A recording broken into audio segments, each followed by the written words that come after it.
Hello everyone, welcome back to my channel. You are the dragon king's next concubine का next episode लेकर आई हूँ। Please channel को subscribe करना, like करना एंड कमेंट करके बताना ये एफएफ कैसा लग रहा है आप सबको। तो पिछले एपिसोड में हमने देखा था कि वांग जी कैसे विंग को प्रोटेक्ट करता है। वांग जी कैसे सबके सामने ये बता देता है कि विंग इस पूरे क्लैन का और इस महल का, मतलब लैन महल का और पूरे लैन क्लैन का फुरैन है। वो जैसे चाहे महल को चला सकता है, उसे कोई आदेश नहीं दे सकता सिवाय लॉर्ड के। अब हम आगे देखते हैं। विंग जो लान वांगजी के साथ, लॉर्ड लान वांगजी के साथ चल रहा था, उसे नहीं पता लॉर्ड लान वांगजी उसे कहाँ लेकर जा रहे हैं, लेकिन वो बस चल रहा था। उससे थोड़ी ही दूर शाओ, लू और जी ये तीनों चल रहे थे और वो तीनों बस एक दूसरे से बातें कर रहे थे। शाओ जो शांत था और लू भी शांत ही थी सिवाय जी की।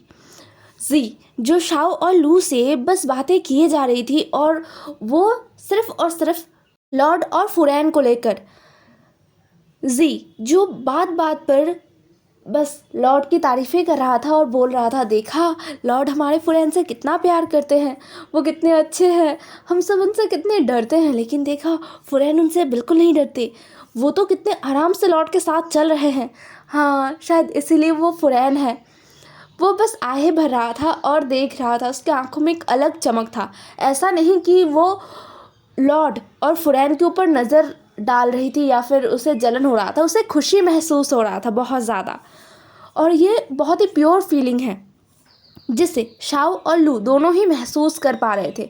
वो दोनों भी जी की बातों से पूरी तरीके से सहमत है, लेकिन उनकी वो आदत, शाओ जो अपनी इमोशन को कंट्रोल करना जानती है, इसलिए उसके चेहरे पर एक छोटा सा मुस्कुराहट था। और लू जो इमोशन को दिखा ही नहीं पाती है, तो उसके चेहरे पर एकदम इमोशनलेस एक्सप्रेशन था। शाओ जो अब अपना मुंह खोलती है और कहती है, लगता है लॉर्ड फुरैन को लेकर लाइब्रेरी की तरफ जा रहे हैं, हम लाइब्रेरी के बाहर इंतज़ार करेंगे। यह सुनकर लू ने अपना सर हाँ में हिला दिया। फिर वो लाइब्रेरी के बाहर इंतज़ार करने लगे, मतलब रुक गए थे। और वांग जी जो सीधा विंग को लेकर लाइब्रेरी के अंदर चला गया था। ये इतना बड़ा लाइब्रेरी है और इतना ऊंचा इमारत है कि विंग तो हैरान हो गया बहुत ज़्यादा। पहले तो उसने सोचा था कि ये कोई बड़ा सा मॉर्निंग कोर्ट होगा या फिर कोई सरकारी, मतलब लॉर्ड के काम में आए ऐसा कोई जगह होगा, लेकिन ये तो लाइब्रेरी है। यहाँ पर बहुत सारे लोग हैं जो पढ़ रहे थे, जिन्होंने लॉर्ड को देखा और तुरंत अपनी अपनी जगह से उठकर खड़े हो गए और वो शांति से बो करने लगे। लाइब्रेरी में चिल्लाना मना है, शायद इसीलिए सब शांत है। लॉर्ड उन सब की तरफ एक नज़र देखते हैं और चुपचाप विंग को लेकर आगे बढ़ जाते हैं। विंग जो बहुत ही हैरान था, वांग जी विंग को लेकर एक दूसरे ही तरफ चला गया था, जहाँ पर जाना बाकी लोगों के लिए मना है। इतने किताबों को एक साथ अपनी ज़िंदगी में कभी भी नहीं देखा है। उनके सेक्ट में भी एक लाइब्रेरी है जहाँ पर बहुत सारी किताबें हैं, लेकिन इतने नहीं, यहाँ पर तो लाखों में हैं ये सारी किताबें। यहाँ पर बहुत सारे कल्टीवेशन से रिलेटेड किताबें हैं और भी बहुत कुछ। विंग जिनके थोड़े थोड़े नाम पढ़ पा रहा था, कुछ अलग भाषाओं में भी किताब लिखा हुआ है जो विंग पढ़ नहीं पा रहा था। खैर, विंग को समय भी तो नहीं मिल रहा था, वो चलते हुए किताबों को देख रहा था। अचानक विंग ने महसूस किया कि वो उड़ रहा है। विंग अपने पाँव की तरफ देखता है तो वो ज़मीन से काफ़ी ऊपर उड़ चुका था। उसने ये सब कुछ पहले भी महसूस किया है, हाँ, उनके शादी वाले दिन। तो वो ज़्यादा घबराता नहीं है, वो बस सख्ती से लॉर्ड का हाथ पकड़ के रखता है। लॉर्ड जो उस लाइब्रेरी के सबसे ऊंचे वाले कमरे में चला जाता है और वहाँ पर विंग और भी हैरान हो जाता है, ये इतना सुंदर जगह है। विंग जो आसपास देखता है तो ये कमरा बहुत बड़ा है, बहुत ही बड़ा, और चारों तरफ से किताबों से घिरा हुआ है। वांग जी अब विंग का हाथ छोड़ता है और स्टडी टेबल के पास जाके बैठ जाता है। विंग जो हैरानी से चारों तरफ देखता है और लॉर्ड के सामने जाके बैठ जाता है। वांग जी जो अपने सामने कुछ किताबों को खोलते हुए कहता है, तुम यहाँ पर कुछ देर किताबें पढ़ सकते हो, या फिर जब भी तुम्हें ऐसा लगे कि तुम्हें कहीं भी मन नहीं लग रहा तो तुम यहाँ पर आ सकते हो। ये जगह मेरा है, यहाँ पर मेरे अलावा कोई नहीं आता, तो तुम यहाँ पर आराम से आके किताबें पढ़ सकते हो लिटिल ओमेगा। और हाँ, आज मैंने तुम्हें बचाया है, लेकिन हर दिन मैं नहीं होऊंगा तुम्हें बचाने के लिए। अपने आप को बचाना सीखो, अपने आप को सख्त करना सीखो। यहाँ के लोग तुम्हें ऐसे ही नहीं मानेंगे। तुम्हें अपनी ताकत को दिखाना होगा और लोगों से खुद को मनवाना होगा। वांग जी ने ये सारी बातें किताबों को देखते हुए कहा, और विंग जो बस वांग जी को देख रहा था। लेकिन कुछ ही देर में वो बिना कुछ बोले अपनी जगह से उठकर खड़ा हुआ और आसपास घूम घूम कर देखने लगा किताबों को। यहाँ पर बहुत सारी किताबें हैं जिनके बारे में विंग को कभी पता ही नहीं था। यहाँ पर बहुत सारे कल्टीवेशन रिलेटेड किताबें हैं जो एक एक करके विंग अपने हाथों में ले रहा था और खोल खोल कर देख रहा था। फिर उसे अपनी जगह पर दोबारा रख रहा था और दूसरा किताब ले रहा था। ऐसे करते करते विंग बड़े से खिड़की के पास आके खड़ा हो गया और उसका नज़र बाहर एकदम अटक गया। वो अपने नज़रों को बाहर से हटा ही नहीं पा रहा था। विंग ने अपने हाथों में पकड़ा किताब साइड में रखा और वो खिड़की के पास चला गया एकदम, और वो अपने सर को खिड़की से बाहर निकाला और बाहर देखने लगा। ये क्या है? उसके मुंह से अपने आप ही निकल आया। और फिर उसने गौर से देखा बादलों के नीचे ये शहर है। विंग ने अब और गौर से देखा। जैसे जैसे उसके आंखों के सामने से बादल हट रहे थे वैसे वैसे सब कुछ साफ हो रहा था। इतना बड़ा शहर, विंग इस बारे में कभी सोचा भी नहीं था। आज सुबह जी से जितना भी इनको पता चला था कि हाँ यहाँ पर एक शहर है जो बहुत अच्छा है, शायद हाँ कोई क्लैन अगर होगा तो उसका शहर भी तो होगा ना, जहाँ पर लोग इकट्ठा होंगे, चीज़ों को खरीदे जाएंगे, बेचा जाएगा। ये तो बहुत ही मामूली बात है। हालांकि जी से सुनने के बाद विंग का दिल कर रहा था कि वो इस बारे में और जाने, लेकिन शाओ की बातों को सुनकर विंग ने अपने दिमाग से ये सब कुछ निकाल दिया था, क्योंकि उसे ये सब कुछ जानने का कोई मौका मिलेगा ही नहीं, क्योंकि ये नियमों के विरुद्ध है। लेकिन अभी विंग ने जो देखा, क्या ये सच है? ये शहर इतना बड़ा है? हालांकि ऊपर से हर चीज़ बहुत ही छोटा दिख रहा था, लेकिन विंग को समझ आ रहा था कि ये जगह कितना बड़ा है, नीचे का शहर कितना बड़ा है। और अभी दिन के टाइम ये इतना सुंदर दिख रहा है, तो रात के टाइम कितना सुंदर होगा। विंग जो अपने नज़रों को फिरा ही नहीं पा रहा था। शहर में शायद बहुत लोग होंगे, है ना? हाँ, अगर शहर इतना बड़ा है तो लोग भी बहुत होंगे। विंग और कुछ सोचता उससे पहले ही उसने अपने कंधे पर एक गर्म हवा महसूस किया, जिससे विंग का पूरा शरीर एकदम जम गया था। उसे महसूस हो रहा था कि कोई उसके एकदम करीब है और उसके कंधे के ऊपर अपनी सांसों को छोड़ रहा है।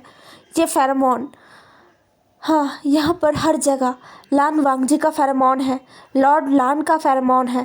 तभी विंग ने एक मजबूत हाथ अपने कमर में महसूस किया, जो उसके कमर को जकड़ रहा था। उसके कमर को जकड़ के उसे अपनी तरफ खींचा और विंग का पीठ जाके लॉर्ड लान के सीने पर लगा। विंग एकदम लॉर्ड लान के बहुत करीब आ चुका था। उनके शरीर के बीच 1 इंच का भी फर्क नहीं बचा था। विंग जिसका सांस उसके गले में अटक गया। तभी उसने अपने कान में लॉर्ड लान के बहुत ही धीरे आवाज़ को सुना। लॉर्ड लान उसके कान में कह रहा था, इतनी गौर से क्या देख रहे हो बाहर, गिर जाओगे। विंग जिसका सांस अटक रहा था, वो कुछ बोल नहीं पा रहा था। उसके मुंह से कोई शब्द निकल ही नहीं रहे थे। उसने जैसे तैसे अपने आप को संभाला और कहा, वो मैं। विंग और कुछ कह पाता उससे पहले दोबारा लॉर्ड लान ने कहा, लिटिल ओमेगा, क्या तुम्हें ये जगह पसंद नहीं आया? यहाँ की किताबें अच्छी नहीं लगे? ठीक है, मैं तुम्हारे लिए कुछ और किताबें ला दूँगा जो तुम्हें पसंद आएंगे। ये सुनकर विंग ने कहा, नहीं, ऐसा नहीं है, किताबें अच्छी हैं, बहुत अच्छे हैं, मैं तो बस बाहर देख रहा था। ये सुनकर लॉर्ड लान ने भी अपने गर्दन को विंग के गर्दन से ऊपर उठाया और देखने लगा बाहर। बाहर कुछ ऐसा नहीं है जो देखने लायक है। लॉर्ड लान कहते हैं, लिटिल ओमेगा, बाहर ऐसा कुछ भी नहीं है जो देखने लायक है। तो तुम इतने गौर से क्या देख रहे थे?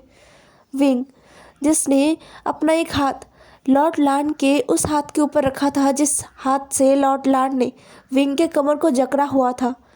विंग ने उस हाथ को सख्ती से लॉर्ड लान के हाथ के ऊपर रखा और बोला, वो मैं तो बस बाहर देख रहा था, कितना सुंदर शहर है। मैंने सोचा नहीं था कि ये शहर इतना सुंदर होगा। जी ने मुझे थोड़ा थोड़ा बहुत बताया था सुबह, मुझे लगा ऐसे ही होगा, लेकिन मुझे नहीं जाना। मुझे पता है ना, वो शाओ ने मुझे बताया कि यहाँ पर जाना नियमों के विरुद्ध है, मैं नहीं जा सकता, इसलिए मुझे नहीं जाना। मैं तो बस देख रहा था। वांग जी विंग के बातों को गौर से सुनता है और फिर अपने गर्दन को घुमाकर अपने सीने से लगे ओमेगा को देखता है, जो सीधा उसके दिल के करीब अपना सर रखे खड़ा था। उसके चेहरे पर बेचैनी था और थोड़ा उदासी भी, जिसे देखकर लॉर्ड लान ने अपना दूसरा हाथ आगे बढ़ाया और उस छोटे से लिटिल ओमेगा के सर पर रखा और सहलाने लगा। फिर कहा, लिटिल ओमेगा, तुम्हें जो करना है तुम कर सकते हो। तुम्हें अगर कहीं जाने का मन है तुम जा सकते हो, लेकिन मुझे बताकर। तुम्हें बाहर जाना है, तुम्हें हमारा शहर देखना है ना? ठीक है, आज मैं तुम्हें खुद लेकर जाऊंगा और शहर दिखाऊंगा। अगर दोबारा भी कभी ऐसा कुछ मन करे तो मुझे बताना, मैं तुम्हें खुद लेकर जाऊंगा। समझ में आया? यहाँ पर हर चीज़ नियमों के तहत होता है, लेकिन पति पत्नी के बीच कोई नियम नहीं होते। समझ गए लिटिल ओमेगा? तुम मेरे ओमेगा हो और मैं तुम्हारा अल्फ़ा, तो तुम्हारे और मेरे बीच कोई भी नियम नहीं होंगे। तुम जहाँ जाना चाहते हो मैं तुम्हें वहाँ लेकर जाऊँगा। तुम जो करना चाहते हो मैं तुम्हें वो करने दूँगा। ये सुनकर विंग का आंखें चमक उठा था, एकदम चमक उठा था। उसने जियांग फैमिली में बहुत बहुत अच्छे से अपनी ज़िंदगी को गुजारा है। उसे बहुत प्यार मिला है, माँ से, जंगशा से, शिजिए से, अंकल जियांग से। सच में उसे बहुत प्यार मिला है, अपनापन मिला है, परिवार मिला है। लेकिन पता नहीं क्यों इस अल्फ़ा के पास, लॉर्ड लान के पास उसे क्या मिल रहा है जो उसे इन सारी चीज़ों के परे लग रहा था। वो जो प्यार इतने सालों से उसकी माँ ने, जियांग चंग ने, शिजिए ने, अंकल ने उसे दिया, वो सब कुछ इन 2 दिनों में इस अल्फ़ा के सामने फीका क्यों लग रहा है? क्यों? ऐसा नहीं होना चाहिए था, है ना? ये सोचते हुए विंग के आंखों में आंसू आ गए। विंग अपने आंखों को बंद करता है और उसके आंखों से आंसू गिरकर सीधा लॉर्ड लान के हाथों में गिरता है। लॉर्ड लान जो महसूस करते हैं और वो तुरंत इस छोटे से लिटिल ओमेगा को घुमा देते हैं अपनी तरफ और कहते हैं, हे लिटिल ओमेगा, क्या हुआ है? क्या तुम्हें बुरा लग रहा है? क्या तुम्हें अभी जाना है? ठीक है, मैं तुम्हें अभी लेकर चलता हूँ ना। ठीक है, हम अभी जाएंगे, रो मत। तुम रो क्यों रहे हो लिटिल ओमेगा? ये कहते हुए लॉर्ड लान वांगजी बार बार विंग के गालों को अपने दोनों हाथों से हल्के हल्के छू रहे थे और ऊपर उठा रहे थे। वो ज़्यादा ज़ोर भी नहीं लगा रहे थे, वो नर्वस हो गए थे। उनके आंखों में साफ साफ एक अजीब सा नर्वसनेस था, जिसे देखकर विंग को और रोना आया। वो अपने रोने को कंट्रोल नहीं कर पा रहा था। उसे गुस्सा आ रहा था कि उसे रोना क्यों आ रहा है। वो रोना नहीं चाहता था, लेकिन फिर भी उसे रोना आ रहा है। वो अपने रोने को कंट्रोल नहीं कर पा रहा था। वो सीधा अपने आप को छुपाने के लिए वांगजी के सीने से लग गया। उसका चेहरा वांगजी के रोब्स के अंदर उसने ढक लिया, जिसे देखकर वांगजी पहले तो हैरान हो गया और फिर उसने कुछ नहीं कहा। वो अपने दोनों हाथों से इस लिटिल ओमेगा को अपने बाहों में और भी ज़्यादा जकड़ लेता है। वांगजी जो बस शांत करना चाहता था लिटिल ओमेगा को, तो वो बस बार बार विंग के सर पर अपना हाथ स्लाइड कर रहा था। विंग जो अब चुप नहीं रह पाया, उसने सिसकते हुए कह ही डाला, ये इतना वार्म क्यों है? ये जगह बहुत ज़्यादा वार्म है। ये कहते हुए विंग ने अपने फेस को लान वांगजी के सीने पर रब करने लगा। लान वांगजी जो पहले तो समझ नहीं पाया था, फिर उसे पता नहीं क्यों बड़ा अजीब लगा। क्या सच में वो वार्म है? ये बात उसे पहली बार पता चला है। लान वांगजी बहुत ही हैरान होके अपने सीने से लगे हुए इस लिटिल ओमेगा को देख रहा था जिसने उसे वॉर्म कहा। क्या सच में वो वॉर्म है? नहीं, ऐसा नहीं हो सकता। बचपन से लेकर आज तक उसे हर किसी ने कोल्ड हार्टेड ही कहा है। उसे हर किसी ने बहुत ही ठंडा और क्रूर कहा है। किसी ने तो वॉर्म नहीं कहा, किसी ने नहीं कहा कि उससे गर्माहट मिलता है। वांगजी जो और कुछ सोच नहीं पाया, वो अपनी सोच से बाहर आया और कहा, लिटिल ओमेगा, क्या तुम्हें अभी जाना है? चलो, मैं तुम्हें अभी लेकर चलता हूँ। विंग ने तुरंत वांगजी के सीने को और भी ज़्यादा टाइटली जकड़ते हुए कहा, नहीं, अभी नहीं। क्या हम शाम को जा सकते हैं? वांगजी ने कहा, हाँ ज़रूर। दूसरी तरफ सीन शिफ्ट होकर हमें लैन कुरैन को दिखाया जाता है जो अपने महल में बैठे हुए थे। उनके सामने बहुत सारे मंत्रियाँ बैठे हुए थे जो अपना सर झुकाए अपने घुटनों पर बैठे हुए थे। वो बहुत ही ज़्यादा गुस्से में थे।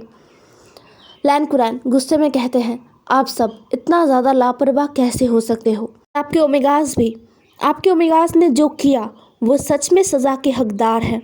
लॉर्ड ने उन्हें सज़ा दिया है तो वो सज़ा उनको मिलकर रहेगा। और मैं बस लॉर्ड को ये समझा सकता हूँ कि लॉर्ड के लिए आप लोग ज़रूरी हो। इससे ज़्यादा और कुछ उम्मीद मत रखिए क्योंकि आखिरी फैसला लॉर्ड का ही होगा। तो सभी बार बार लैन कुरैन से माफ़ी मांगते हैं और फिर वहाँ से सर झुकाकर चले जाते हैं। उनके जाने के बाद लैन कुरैन के जो खास लोग हैं उनमें से एक कहता है, मास्टर लैन, क्या आपको नहीं लगता लॉर्ड अपने ओमेगा के लिए कुछ ज़्यादा ही प्रोटेक्टिव है? क्या ये सही है लैन क्लैन के लिए? यह सुनकर लैन कुरैन गुस्से से उस इंसान को देखते हैं और कहते हैं, हाँ ज़रूर, मुझे लगता है कि लॉर्ड अपने ओमेगा के लिए प्रोटेक्टिव है और मुझे लगता है ये ज़रूरी है। इतना प्रोटेक्टिव हर अल्फ़ा को अपने ओमेगा के लिए होना चाहिए। और वैसे भी लॉर्ड ने कोई गलत काम नहीं किया। सबको ये समझना चाहिए कि लैन कुरैन अब आ चुके हैं। अब ये पूरा महल, यहाँ तक कि पूरे लैन क्लैन के ओमेगा से रिलेटेड हर एक चीज़ को लैन कुरैन ही संभालेंगे। लैन कुरैन के ऊपर कोई बात करे इसका मतलब वो लॉर्ड को और लैन कुरैन को इज्जत नहीं करते।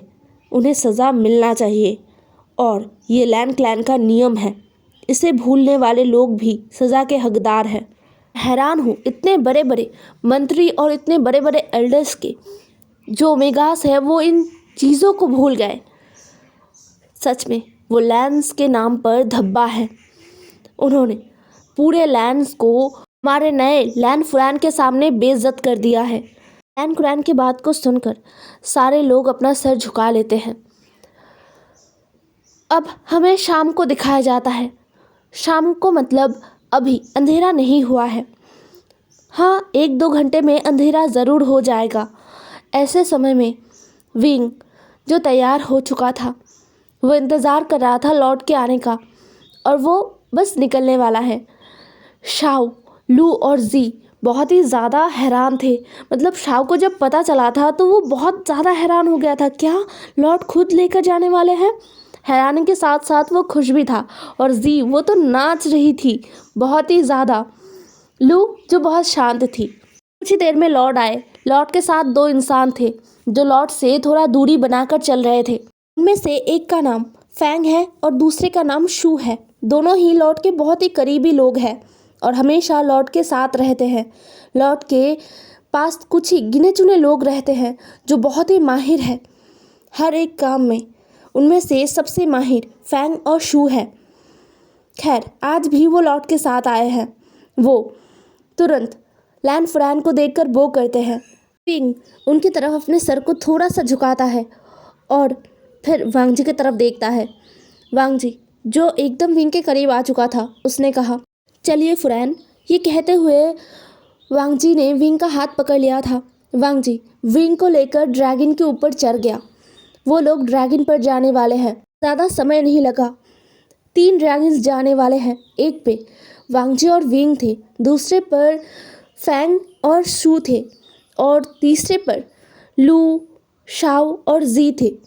जी जो अपने आँखों को चौड़ा करके शहर को देख रहा था। कुछ ही देर में वो लोग शहर भी पहुंच गए थे। ड्रैगन से नीचे उतर के आसपास देखने लगे। शहर में लोग तो बहुत थे, लेकिन सारे लोग दूरियां बनाकर चल रहे थे, मतलब एक दूसरे से नहीं, लॉर्ड और फुरैन से। ये शहर बहुत बड़ा है, यहाँ पर घूमना नामुमकिन है, मतलब एक दिन में घूमना नामुमकिन है। शहर में और भी बहुत सारी जगहें हैं। विंग ने महसूस किया कि ये यिनमंग से बहुत बड़ा है, बहुत ही बड़ा, शायद यिनमंग से 3-4 गुना ज़्यादा बड़ा है ये शहर। यहाँ के लोग हर कोई विंग और वांगजी को बो कर रहे थे। वांगजी विंग का हाथ पकड़ के धीरे धीरे आगे बढ़ रहा था। यहाँ के लोगों को पहले से ही शायद पता था, हाँ, वांगजी ने पहले से ही ये बता दिया था कि आज लॉर्ड यहाँ पर आने वाले हैं। अगर ये बताया ना जाता तो शायद चीज़ें अलग होता, लोग तुरंत ही घबरा जाते, जो वांगजी नहीं चाहता है। इसलिए वांगजी ने पहले ही बता दिया था। वो बहुत ही कम आया है इस शहर में, लेकिन इस शहर का चप्पा चप्पा वांगजी जानता है। एक राजा होने के नाते उसे अपने राज्य के हर जगह के बारे में जानकारी होना चाहिए। हर एक जगह में क्या है, कितने लोग रहते हैं, किस हालत में रहते हैं, उस जगह में क्या होता है, सब कुछ जानना ज़रूरी होता है। इसीलिए वांगजी को हर एक जगह के बारे में पता है, हर एक जगह के बारे में उसके पास जानकारी है। वांगजी थोड़ा सा पीछे मुड़ता है और कहता है, शाओ, लू, जी और फेंग और शू, तुम पाँचों को जो जो चाहिए तुम वो खरीद सकते हो। हमारे पीछे घूमने की ज़रूरत नहीं है, तुम लोग अपनी तरीके से चीज़ों को देख सकते हो। ये सुनकर जी तो बहुत ही ज़्यादा खुश हो गई, वो एकदम उछल पड़ी थी। शाओ और लू, साथ में फेंग और शू, ये चारों एक साथ कहते हैं, नहीं, हम आपके साथ ही रहेंगे, हमें कुछ नहीं चाहिए। लेकिन जी इकलौती इंसान है जो ज़्यादा ही खुश हो गई। उसने कहा शुक्रिया। फिर जाके उसे समझ आया कि उसने क्या बोल दिया। वांगजी ने जी को देखा, विंग जो मुस्कुरा पड़ा था। फिर विंग ने कहा, तुम सब घूम सकते हो। विंग की बातों को सुनकर सब ने एक बार फिर उनके लॉर्ड की तरफ देखा। वांगजी ने कहा और फिर वो विंग को लेकर आगे बढ़ गया। यहाँ पर बहुत सारी दुकानें हैं, बहुत लोग हैं। ऐसा नहीं कि एकदम बहुत भीड़ है, लेकिन लोग हैं यहाँ पर जो थोड़ा दूर दूर से ही लॉर्ड को और लैन फुरैन को देख रहे थे। विंग जिससे पहले पहले तो अजीब लग रहा था, लेकिन अब दुकानों में बहुत अनोखे चीज़ें रखे हुए हैं जिनके बारे में विंग ने कभी सुना नहीं, देखा नहीं। बहुत सारे सुंदर सुंदर टैसल्स, बहुत सारे सुंदर ईयररिंग्स, साथ में हेयर पिन्स और भी बहुत सारे ऑर्नामेंट्स जिन्हें विंग ने कभी भी नहीं देखा है। तो ये सब कुछ उसके लिए बहुत ही ज़्यादा आँखों को भा देने वाला चीज़ें था। वो हर एक जगह पे जा रहा था और चीज़ों को देख रहा था और चीज़ों को खरीद भी रहा था।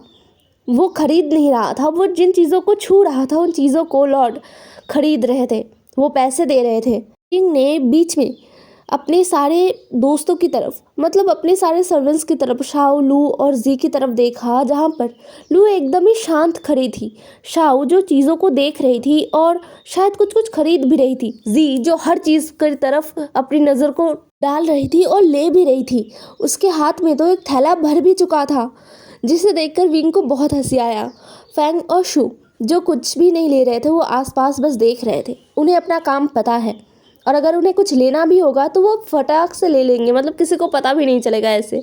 विंग ने सामने ही एक बहुत सुंदर सा स्टॉल देखा जहाँ पर मून केक बेचा जा रहा था। विंग वहाँ पर गया और उसने मून केक को देखा। ये रंग बिरंगे हैं, ये इतने सारे रंग होते हैं क्या मून केक के? विंग ने हैरानी से पूछा, जिसे सुनकर वो जो स्टॉल का जो मालिक है, जो मून केक बनाकर बेच रहा था, उन्होंने वो करते हुए कहा, फुरैन, ये बहुत ही खास मून केक होते हैं, ये सब इंसानी दुनिया में नहीं पाए जाते, ये बहुत ही स्वादिष्ट होते हैं। कहते हुए उन्होंने मून केक सर्व किया। जहाँ से विंग एक मून केक को उठाता है और खाने ही वाला था, उससे पहले वांगजी ने विंग का हाथ पकड़ लिया, जिसे देखकर वो जो स्टॉल का मालिक है ना, वो घबरा गया। उसने अपने घुटनों पर बैठा और कहा, लॉर्ड, इसमें कुछ भी नहीं है, ये अच्छा है। इसके जवाब में वांगजी ने कुछ कहा नहीं, उसने बस उस मून केक का एक बाइट लिया और फिर उसे विंग को वापस दिया। विंग जो कुछ देर लॉर्ड के चेहरे को देखता है और फिर उस मून केक को खाने लगता है। एवरीवन, आज का एपिसोड यहीं पर खत्म होता है। नेक्स्ट एपिसोड में मिलते हैं। जरूर बताना आज का एपिसोड कैसा लगा आप सबको, और बाय बाय, कल मिलेंगे।